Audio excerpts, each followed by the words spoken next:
নমস্কার বন্ধুরা, আমি উপাসনা রান্নাঘর থেকে উপাসনা বলছি।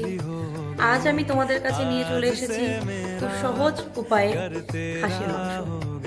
আগে থেকেই মাংসগুলো ধুয়ে রেখেছি, তার সাথে আলু, পেঁয়াজ আর আদা রসুন লঙ্কার পেস্ট করেও রেখে দিয়েছি।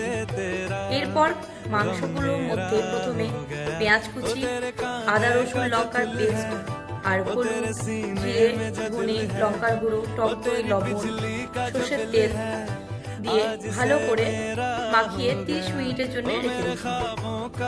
কড়াইতে তেল দিয়ে একে একে করে কেটে রাখা আলুগুলি ভেজে তুলে নিলাম। তারপর ওই তেলেই গোটা গরম মশলা, তেজপাতা, শুকনো লঙ্কা, গোটা জিরে, এলাচ, দারচিনি দিয়ে খানিকক্ষণ নেড়ে মাখিয়ে রাখা মাংসটা দিয়ে দিলাম।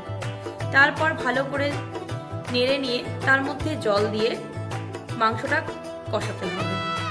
কষিয়ে নেওয়ার পরে কড়াইয়ের মধ্যে ওই মাংসগুলি ঢেলে দিয়ে তার মধ্যে 4টে সিটি দিয়ে নামিয়ে নিলেই তৈরি হয়ে গেল আমাদের সহজ ঘরোয়া উপকরণ দিয়ে খাসির মাংস। নমস্কার।